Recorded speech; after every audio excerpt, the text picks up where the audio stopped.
अस्सलामुअलैकुम viewers, welcome to my channel. एक नई व्लॉग के साथ फिर से खुशामदीद व्यूवर्स। 2 दिन से बहुत ही ज़्यादा शदीद किस्म की गर्मी यहाँ पे पड़ रही है और 47 डिग्री होता है तकरीबन यहाँ पर।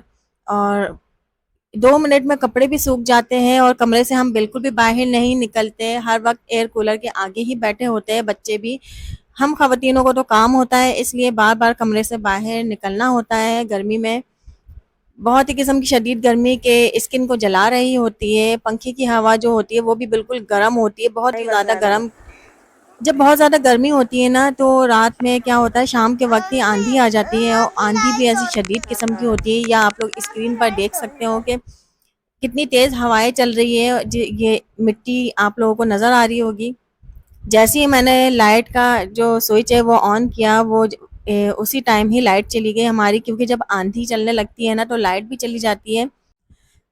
ये दरख्त भी आप लोग देख सकते हो कि कितने जोर से ये हिल रहे हैं आंधी की वजह से। हवाएं बहुत ज्यादा तेज चल रही है, हर चीज को ये उड़ा देती है। तो मेरा बेटा है, ये यहाँ के मौसम का आदी नहीं है, तो ये इनको भी डर लग रहा है। वो मुझे बार बार कह रहा था कि अम्मी मेरे साथ आप रहे, मेरे साथ बैठे, मुझे डर लग रहा है, मुझे अब्बू की याद आ रही है।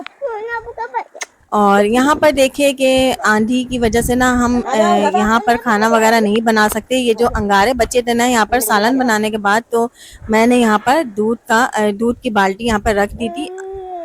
ये देखिए कितनी तेज हवाएं चल रही है, स्क्रीन पर मिट्टी उड़ रही है बहुत तेजी के साथ। बहुत ज्यादा शदीद किस्म की हवाएं चल रही थी।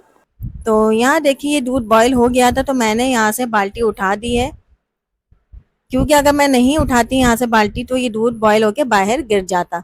तो ये अंगारों का भी ये फायदा होता है कि जब यहाँ पर हम सालन वगैरह या रोटियां बनाने के बाद यहाँ पर ना दूध वगैरह भी बॉईल कर सकते हैं। यहाँ तक कि इन अंगारों पर ना हम चाय भी बना लेते हैं।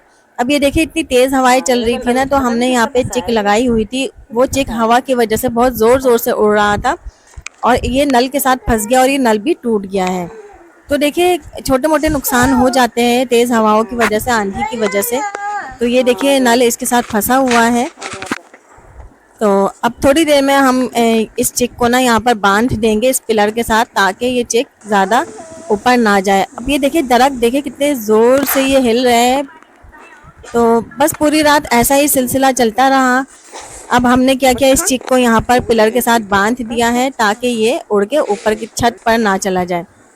तो बस हमने यहाँ पर इसको बांध दिया और उसके बाद हम जाकर खाना खाने बैठ गए, क्योंकि हमने खाना वगैरह भी नहीं खाया था। खाना तो बन गया था लेकिन हमने खाया नहीं था, क्योंकि चीज़ें समेटनी होती है। जब आंधी चलती है ना तो चीज़ें उड़ जाती हैं, तो हम चीज़ों को ज़रा संभाल कर सेफ जगह पर रख लेते हैं। तो मैंने सोचा आप लोगों के साथ ये वाला मौसम भी शेयर कर दूं, ताकि आप लोगों को भी पता चल सके कि अगर गांव की लाइफ आसान और सादा होती है ना, तो साथ ही साथ मुश्किलात भी बहुत ज़्यादा होती हैं यहाँ पर, क्योंकि खुली जगह होती है। आंधी तूफान बारिशें भी बहुत ज़्यादा होती है। जब बारिशें होती है तो घर भी बहुत ज़्यादा ख़राब हो जाता है, कीचड़ हो जाती है और कीचड़ में हम स्लिप भी हो जाते हैं। तो नेक्स्ट डे मॉर्निंग में देखिए घर की ये सूरत हाल थी। आंधी की वजह से सारा कचरा घर में फैल चुका था। दरख्तों के पत्ते और दूसरी चीज़ें जो हवाओं के साथ मिक्स होकर आती है वो सब बिस्तर पर यहाँ सब फैल गया था। तो जब हमने यहाँ पर बिस्तर उठाए तो इनको झाड़ कर उठाना पड़ा हमें, क्योंकि इसमें बहुत सारा डस्ट था, बहुत सारी मिट्टी आंधी में जो शामिल थी वो सारी चीज़ें बिस्तर पर आ चुकी थी। तो बस हमने यही किया कि इनको हमने समेट अच्छे से झाड़ने के बाद समेट के एक तरफ रख दिए थे बिस्तरों को उठाकर। और इसके बाद हर चीज़ की हमें डस्टिंग करनी पड़ी, क्योंकि चारपाइयों पे भी बहुत ज़्यादा मिट्टी आ चुकी थी। तो गांव की लाइफ ऐसी ही होती है और शुक्र है अल्लाह का कि हम सब्र के साथ यहाँ पर ज़िंदगी गुजार रहे होते हैं। हर चीज़ पर हम अल्लाह का शुक्र अदा करते हैं कि हमारे पास ये चीज़ें भी मौजूद हैं।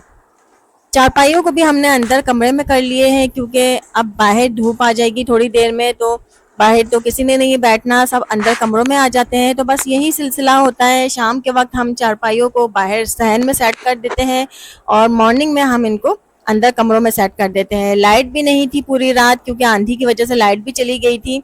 तो बस ये बैटरी पे हमने ये पंखा स्लो स्लो चलाया हुआ था। बच्चों बच्चों को हम अंदर ले आए थे कमरों में, और एक बेटा मेरा सो रहा था और एक जाग रहा था।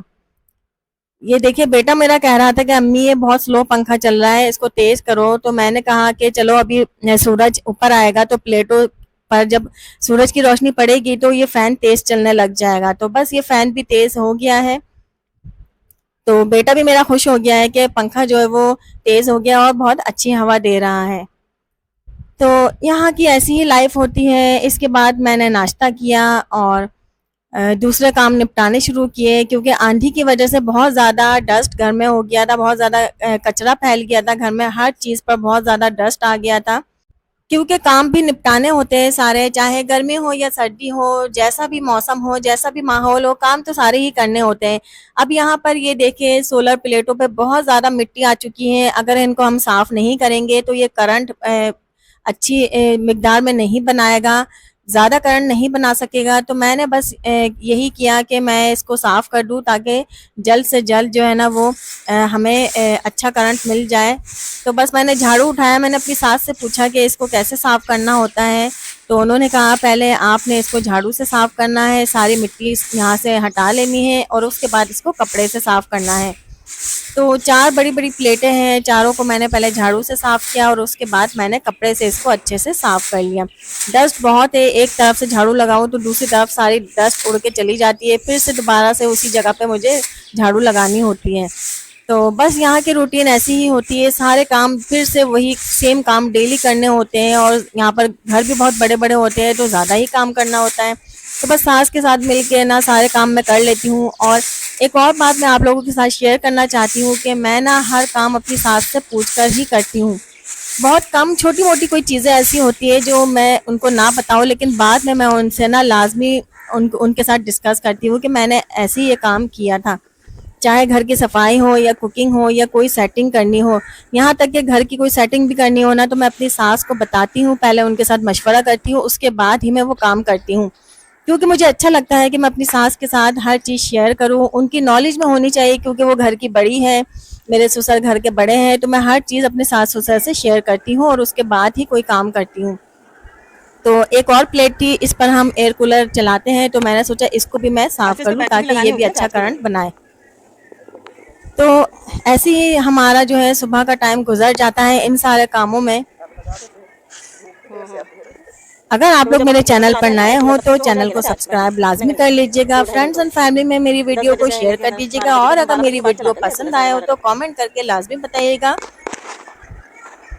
ये प्लेट भी मैंने साफ़ कर दी है और इसके बाद जो है ना ये देखिए बहुत ज़्यादा हमारा जो सहन है वो गंदा हो गया था, तो बस इसको भी झाड़ू लगा रहे हैं। ये जो सारे पत्ते, दरख्तों के पत्ते उड़-उड़ के हमारे कमरों की तरफ आ चुके थे, इनको भी सारा हमने समेट लिया। तो ये थोड़ा एक्स्ट्रा काम होता है जो हमें करना होता है, इसकी वजह से ना दूसरे काम हमारे रुक भी जाते हैं।